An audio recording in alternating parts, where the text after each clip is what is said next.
All right, guys, we're back with another data-filled video on Bitcoin, looking at the possibility of a sell in May, go away strategy. Going to review the data on this particular strategy, going specifically into the monthly, the 6 monthly, and the annually, and how that has played out over the years, comparing that with the bear market years and the bull market years in terms of the Bitcoin cycle. And no, not the halving cycle, forget that trash. We're looking at the 4-year cycle, left and right. So I've got plenty to get through with you today. So make sure you do hit that like and subscribe button. Hope you had a fantastic weekend. We are back. We're going to do more out on location this week, but today I need to be in the office to get through the data here and check out the charts, of course. You're doing a fantastic job. Thanks again. We are beating this YouTube algorithm and YouTube audience who reviews videos with warnings and breakings and big titles. So smash up the likes. Let's go. 4,000 likes today. All right, let's kick it off, guys. The daily chart here for BTC. Basically 6 days down now. We're underneath the old or the current all-time high for the last 46 days. We're coming into our 46th day when you see this. And I don't expect that to change soon. Obviously, soon could be a week, 2 weeks. I don't think we're going to shoot to new all-time highs.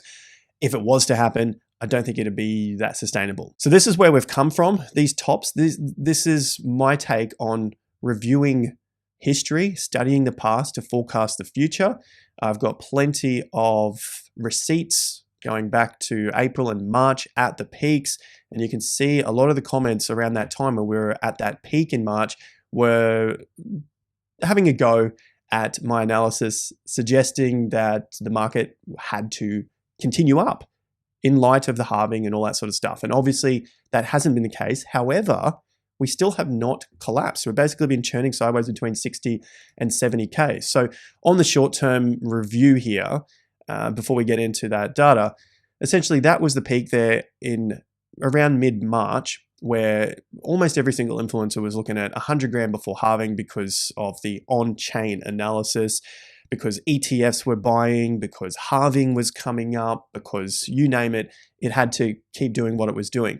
And then this collapsed, well, the whole narrative collapsed, and then it came over to this point. So I'm moving this arrow here, and that was the idea. Bitcoin's going to 100 grand before the halving, and as it started to rise again, they were all calling that the low was in. Big channels talking about low was in, and the market was going to go racing up to new highs again because that's what it had done, and it didn't occur. That was the lower top, the complacency bounce. If you're familiar with the Wall Street cheat sheet, it fell again, tried again, and they came back.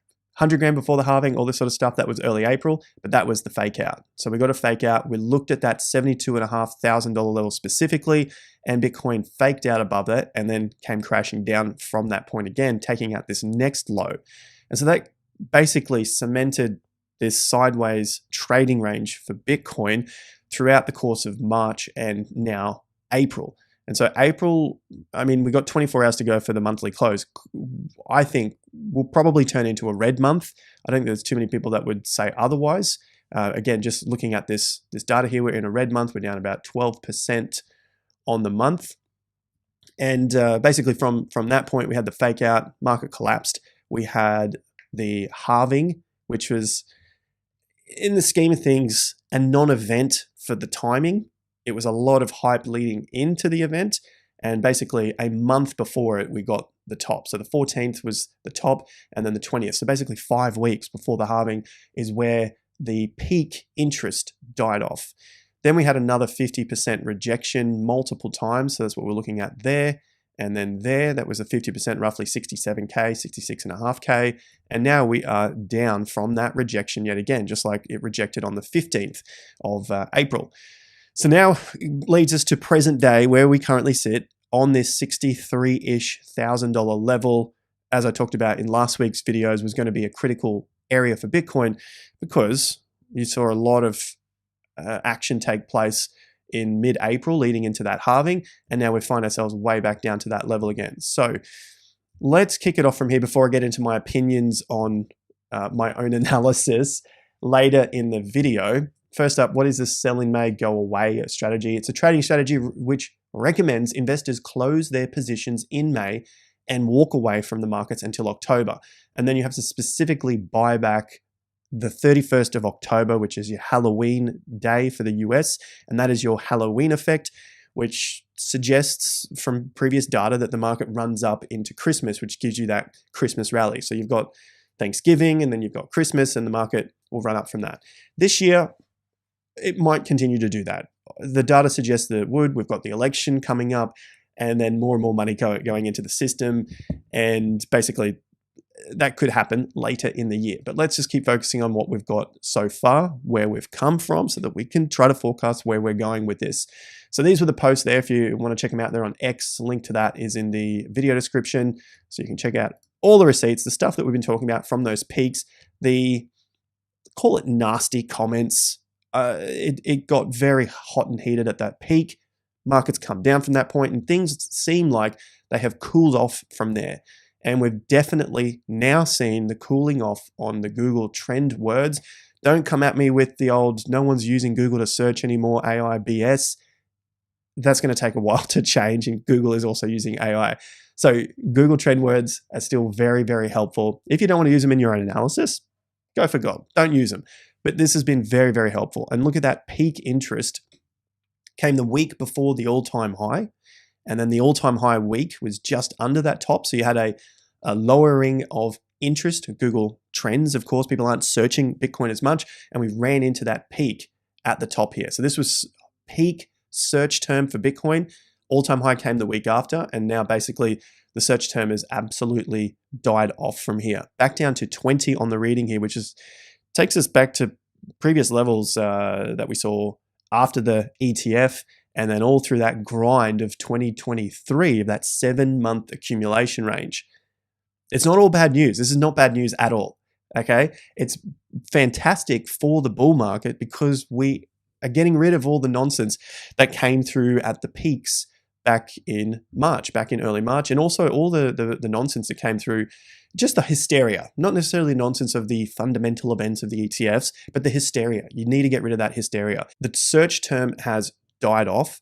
It has gone back to that same level of those periods of the grind of 2023, and also some brief periods through the ETF hype.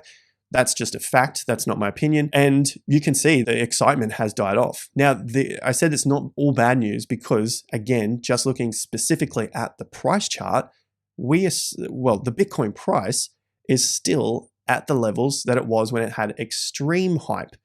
That was at the peaks of the search term, but the price is still in that trading range. So there's still interest. There's still holders out there, of course, but at least that the major euphoric interest has died off. And I think we'll get that back. That's my opinion, just based on what we're seeing with the support and resistance levels coming in on the chart. This is the fear and greed chart. It has been dropping off. You can see we had extreme greed in early March, leading into that peak. And then the greed died out. Look at the greed. It was still extreme, but it was lower highs on the extreme greed, but higher highs on the price chart. What am I talking about? That there. There's higher highs. There's lower highs. This continued to die off. I've talked about this before being one of the least feared bull markets. We have not, the fear of the market has not dropped back into extreme fear since essentially the low of last cycle. So there's just been no fear of this bull market. Will it come? Probably. But just taking an objective look at the data, the fear and greed has not hit extreme fear throughout this entire cycle, except for the low. So basically the low point there at the FTX collapse. And then on the channel that time, a year and a half ago, wherever that bottom was, I suggested that was the low because of the rising greed. We're leaving the extreme fear and coming up into just fear, yet the price was going lower. So people were less fearful of the market around these lows. And as it started to climb out, you saw even less fear in the market and more of a neutral stance, as you can see from the yellow and the light green in the background here, just leading into that neutral stance as the price continued to rise. If we were to see price come back down and still remain at higher lows to all of this movement, then you might see a bit of a shakeout here on the market sentiment that could drop it back into the fearful zone, which could reset the market sentiment overall. Now, looking at the weekly here, this is a 4-week red period for Bitcoin. This has signaled rallies in the past and then another move to the downside. Doesn't have to be severe. So the downside for the whole movement was 20% in that 7-month grinding, another 22%. The banking crisis, non-crisis, was 21%. All I'm getting from this is even if we were to see a rally, there might be another leg down, but it might not be extreme that many are hoping for, some sort of extreme move below 40K. The only time that we can see that occur in 2023 was the banking crisis. So you had an extreme fearful event. Lots of people bought up that low and then it broke out and took out those tops without any sort of pullback again. So if we were to get some sort of extreme cataclysmic event, maybe that could be the signal that we won't see the market rally and then put in a new low. That could be the low itself because you've got enough selling pressure to clear out the market of those sellers and then start to climb higher, just like what happened in the banking crisis. Michael has covered it pretty well on his channel as well. You can find that in the video description right here. So that's my brother doing more analysis on Bitcoin. So looking at the swings themselves, the yellow line here, the Gann swing indicator, link to this, top of the video description, you get a free 7-day trial. So after these long swings, we've seen 2 swings down. In the case of 2021, we've seen 6 weeks down in the swing in the case of 2019 into 2020. But remember, that was at the earlier stages of the market. That was basically from the low 6 months up and then 6 months down, whereas we are a long way from that low now. We've had that 12-month period already and we're up at these higher prices. So if we look back to the previous cycles, after significant moves out, there was 2 red months down. It was still within a trading range in 2016 into 2017, but you only had that 2 months down before the market was trying to recover new fresh highs, right? In the first move out, you had 3 months up and then the pause there of roughly 5 months. But in terms of red, well, you had 1 reversed, came back down for the following month and then green. So just looking at what a churn sideways looks like, the cycle before leading into that peak of November, again, several months up, then there was a pause, 1 red month, still within the trading range there. So it was about 4 months in the trading range. Went on the next move into April. There's your April top. And then again, 2 red months, but nothing overly severe for the time. And then stayed within the trading range and then worked its way out into that final peak. So in the bull markets, barring this one here, which led into that COVID collapse, you can see anything from about 1 to 2 months of red in a row. So this could be the final red, and maybe May you'd see some downside and then a higher close. So that's also a possibility. But at the time, it might feel like May is just, it's all over and it's only going to close red. What we've seen in the past, 1 to 2 months on an average would be your red periods coming up. So we've looked at the swings, green months in a row, red months in a row within a bull market after a swing, and also the turns. So we got so far a March top, and like we've covered for previous years, you've got June's March, April, June. So it seems like a pretty typical period for the market to turn in. And then if we add that to the correction, 1 to 2 months, maybe we see the low in April, maybe we see the low in May. Well, it would be typically doing what it's done in the past. 1 to 2 months down, it would churn sideways for another couple of months and then start to work its way higher. Obviously, we don't have that data for the next 4 months. We're just trying to understand what's happened in the past and then continue to watch the signals as they play out day to day, week to week, to see if we do get those higher lows forming. Now, onto the monthly analysis here, just looking at what's happened in the past. May, using every single month of May's, it's roughly 54% chance of a green month. If we take out the bearish years, so the bear years, 22, 18, 14, 2014, well, then it gives us a 60% chance of a green month. And if we just look at what's happened with April's, if April was red, May has been red, and that was in 2015, in 2021. Let's see what happens in 2024, of course. If April was green, well, that Doesn't typically say that May has to also be green. You've got two occasions there in 2023 and 2013 where April was green and May was red. So I think it's important just to watch what the chart is doing next. I'm not paying as much attention to the month to month as opposed to say the 6 monthly chart here and also the swings themselves. So the data for sell in May, go away and then buy back on the 31st of October has a 69% hit rate for the entire history of Bitcoin. Now, if you take out the bear market years of 2014, 2018, and 2022, an even better hit rate, 90%. So if you get out of those years every sort of 4 years where the market's basically straight down, that would save you a lot of heartache. And the biggest losses themselves, 24, 31, and 45%, because the one in 2011 was only 8%. Now, if we look forward the 12 months of May, so May to April, you got a 69% hit rate. If you were just to buy on the 1st and hold it until the 30th of April next year, 7 out of 10 times you're going to end up green. So it's probably not the best strategy to do that for the 12 months, especially if it's a non-bear market year, which I don't think we're in one this year. But again, you're going to have to decide that for yourself. That would lead you to a 90% hit rate of green. So a pretty decent 12 months ahead for May through to April of 2025. So it's saying that the prices would be higher. Just looking at this, 2021 was the obvious example that it wasn't. So from May into April of 2022, the market was 35% lower. So pretty big hit there. As for the 4-year cycle, low to low, not this halving cycle BS. As soon as you can scrap that from your life, I think you're going to do a lot better. That's the stuff that the YouTube, Bitcoin, crypto influencers talk about. Scrap it from your life. So low to low, because this can be used on any market. You're looking at Hurst cycles. That's what this is, the left and the right translated cycle. Now, previous cycle, 2019, a lot thought that 2019 was going to be a left translated cycle because it ran up so hard, paused for a long time, consolidated, and then we went into a right. So we got a peak in the second half of the 4 years. That is all that means, right? It was a strong bull market. Case closed, market ran down for 12 months, and then here we are again. So again, 2 months ago, we saw a lot of people suggesting that we're going to see a left translated cycle. This was going to shoot to 100K, 150K. It might have been over in March. It might have been over in April, and that was it. But I still don't think that that is the case, especially if we get this grinding effect over the next month, maybe 2 or 3 months from here.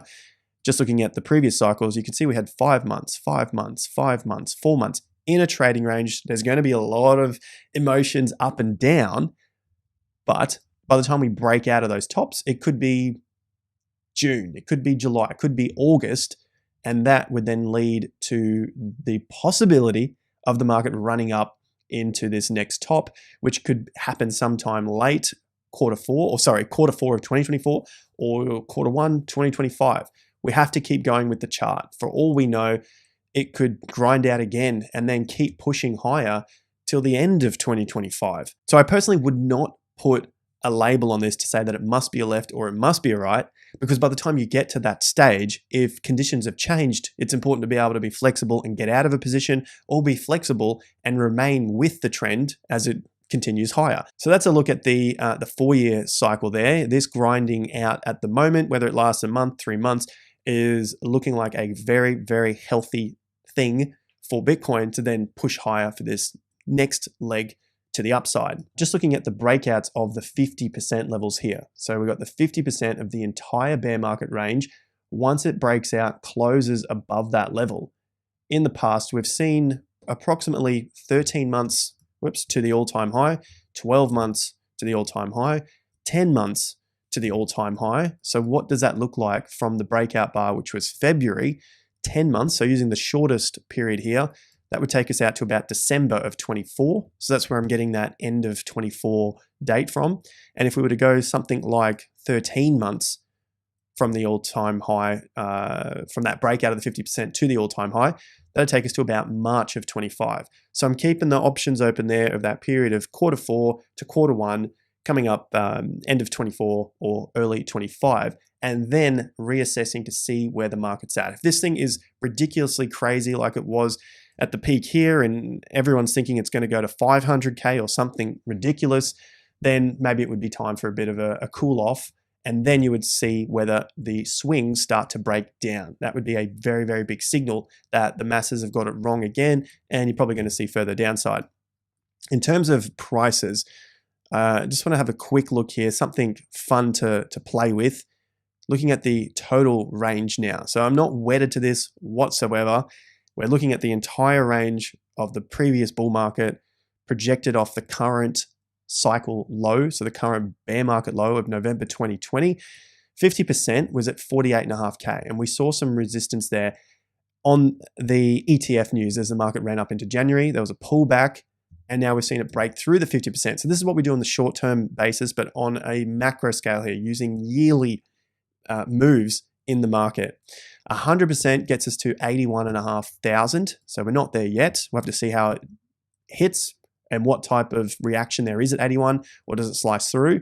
And then on to 150% would take it out to about $114,000.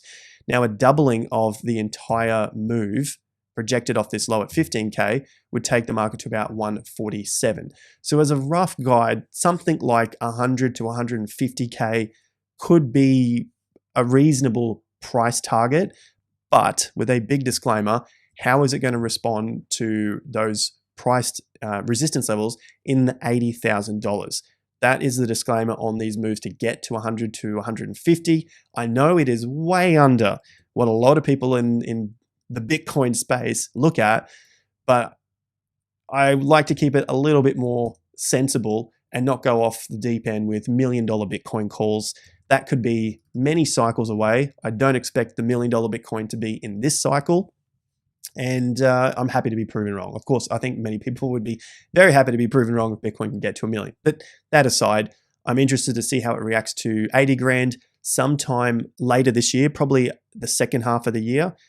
And then how does it react in that 100 to 150K? And that's where I could start to look to get out of more positions. So the end of this has been mostly my thoughts on where the market would go, what I would do, and what happens at those points. The data specific stuff we've covered there, looking at the monthly returns going across 6 month and 12 months. And I think I'm going to leave the altcoins to the next video. Plenty of time to get through this. Has had some 50% rejections here. And of course, the volume is still dying off. But overall, I hope that has helped you for May. May hasn't given too many great big signals that it's going to be the month that Bitcoin then pushes to a new fresh all-time high, just based on what we can see here. However, it doesn't seem like the market is over and that this is a good 6 months to sell in May and go away, just based on what we have seen in the years that are not bear market years.